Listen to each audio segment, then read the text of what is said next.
We have a developing situation in the NFL. Deion Sanders, Shedeur Sanders, and the Miami Dolphins, plus Tyreek Hill, sparking trade rumors as we roll on a Bud's Chicken and Seafood Friday. Crispy, crunchy, juicy, golden brown, fried perfection. BudsChicken.com. Bud's Chicken is yum, yum.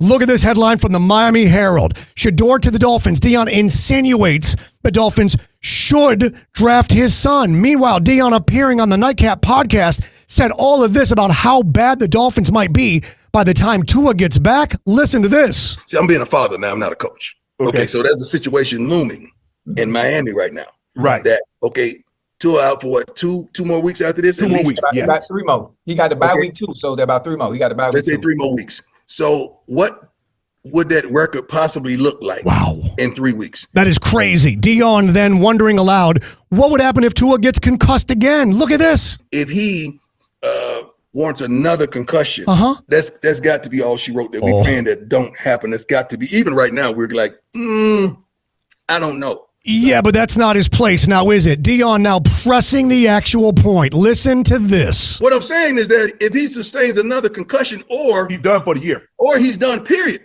What do you do? That's what I'm saying. Yeah, you probably stop talking about it, coach, is what you should do. Meanwhile, they are now talking Miami Dolphins actual business. You got to see this. Presented by Twin Peaks. Eat, drink, scenic views, your UFC fight headquarters, UFC 307. Tomorrow night, watch it free at Twin Peaks.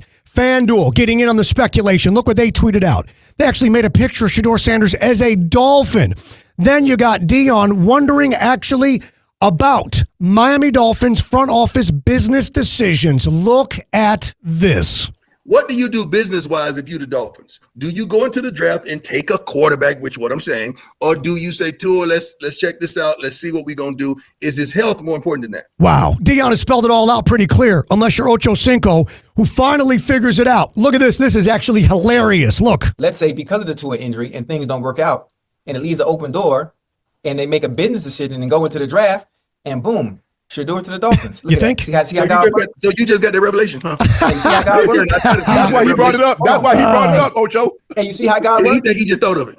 Huh? Don't tell him, Shannon. Don't tell him. Let him think he just thought of it. Hey, hold on. Now, stay with me now. It took Ocho a minute to put it all together, but wait, hold on. It's all fun and games.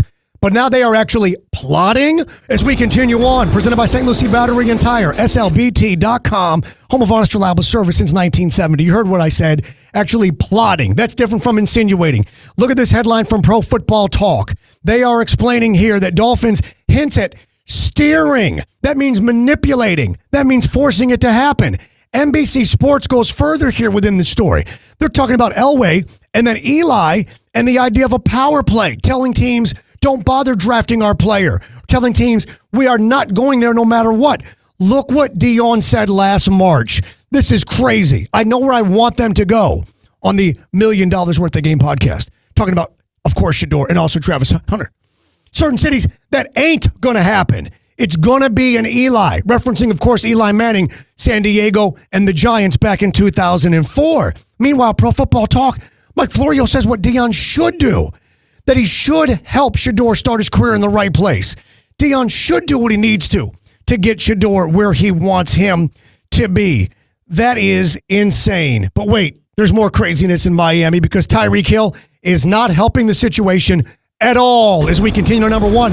Presented by X Golf, X Golf WPB on Instagram, X Golf, changing golf forever. Tyreek Hill sparking trade rumors in the middle of all this. Tyreek Hill tweeting out, woke up to trade news. Exciting. The lack of punctuation may be telling, I'm not sure. Meanwhile, Tyreek was asked by the media about a potential trade. Look close at the long blink as he holds with his eyes closed. Look at the nonverbal, the body language tell that he's not telling the truth, the whole truth, and nothing but the truth. Look at this. You know what, man?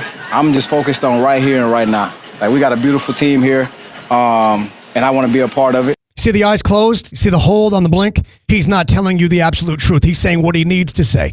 Tyreek now on his situation. Listen closely to what he says and what he doesn't say. This is fascinating. We got a great situation here. My family loves it. I enjoy it. The weather's great. The fans are great. Family, the weather, everything but football. Everything about coaching, team, everything other than the actual football.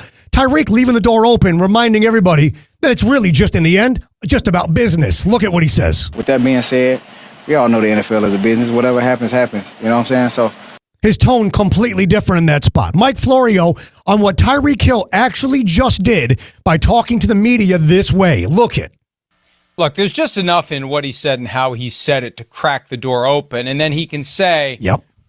Somebody else made the decision, not me. Yep, said the right things, but also left the door open. And then, hey, it's just business. You already know that. Tyreek is making a bad situation worse as we speak. Mike Florio now on what all this drama, all this nonsense actually does for Tua, this team, and this organization. Listen closely because this is fascinating.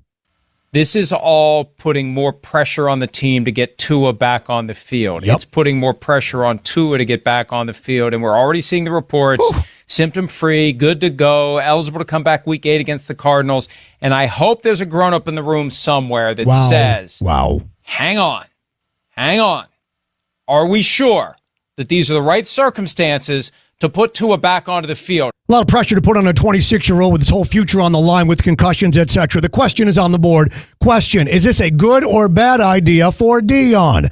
I think you know how I feel. I think you know what the truth is. This is a terrible idea for Deion Sanders. This is wrong of him as the head coach and face of one organization in college football to be talking about what a pro team should do, what a pro player should do under the circumstances. You've not heard analysts talk about what Tua should do. Yet Deion is here manipulating the draft, manipulating the situation, trying somehow to make the Dolphins realize, we didn't think of that. Deion is smarter than this, and he's better than this. And by the way, as the head coach and face of a program, you don't talk like this about the draft and a player, even if it is your son. This is a terrible idea. The repercussions and ramifications that follow, I assure you, will be severe. He's better than this. And by the way, hit like, hit subscribe, comment, or reply to almost all of those. And remember, kids, while every day above ground is a good day, some are just more questionable than others. Second night to the bad guy. Enjoy the football. See you on Monday.